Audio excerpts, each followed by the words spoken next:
ngo wa Afrika y'ubuseruko. Iyo nama ikoranye mu gihe havugwa ikibazo c'umwuka utameze neza hagati ya bimwe mu bihugu bigize uyo muryango.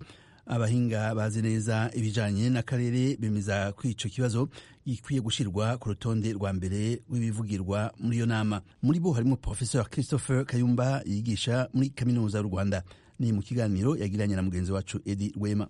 Hari ibibazo by'ingutu biri muri uyu muryango, harimo icyambere kiriya kibazo cya politike cy'i Burundi, babaye bakijeho byaba ari byiza kuko gishamikiyeho n'ikindi kibazo cyangwa Uburundi burega u Rwanda ngo gufasha abakoze kudeta. Ntibaza rero yuko iyi nama ihuye ikaganira kuri icyo kibazo cy'u Burundi byaba ari byiza kuko bishobora gutuma yenda umuti uboneka cyangwa hakagira igikorwa. Tugarutse kuri icyo kibazo cy'imibanire n'umutekano muke ukomeje kuvugwa muri iyi minsi, usibye ikibazo cy'u Burundi hari n'icyuka kitameze neza hagati y'u Rwanda n'Ubugande.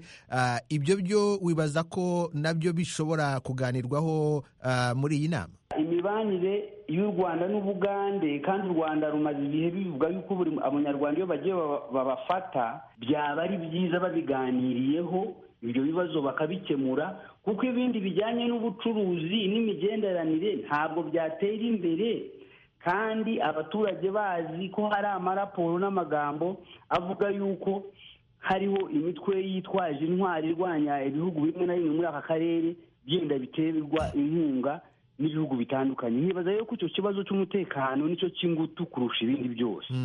Profeseri Kayumba, andi makuru atugeraho nuko muri iyo nama iteganyijwe kuri uyu wa gatanu bazatora umuyobozi mushya w'uwo muryango. Amakuru atugeraho nuko nubwo u Rwanda ari rwo rwari rutahiwe kuyobora uwo muryango, rushobora kureka Uhuru Kenyatta, perezida wa Kenya, akaba ari we uyobora uwo muryango. Ni ibiki akwiye gushyira imbere cyane?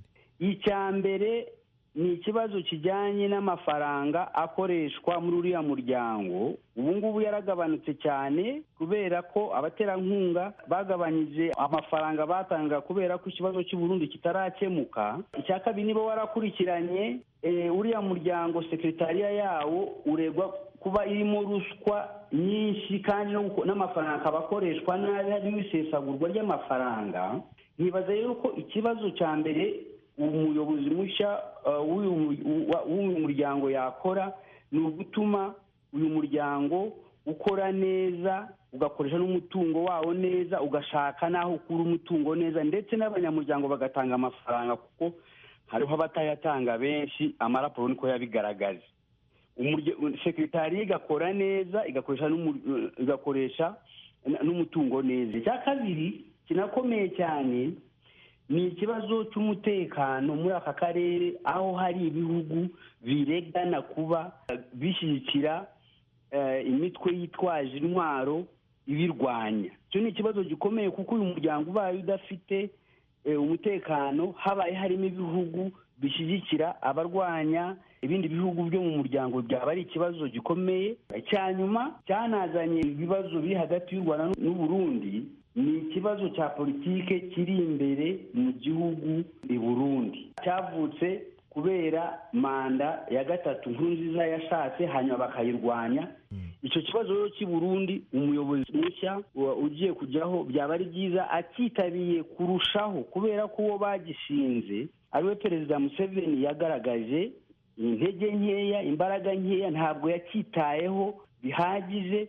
Ntibaza rero yuko umuyobozi mushya icyo kibazo cy'i Burundi akitabiriye byaba ari ibintu byiza cyane. Profeseri Christopher Kayumba, umwarimu muri kaminuza y'u Rwanda, ndagushimiye cyane kubw'akanyu uhaye radiyo Ijwi ry'Amerika. Murakoze cyane Edi Wema.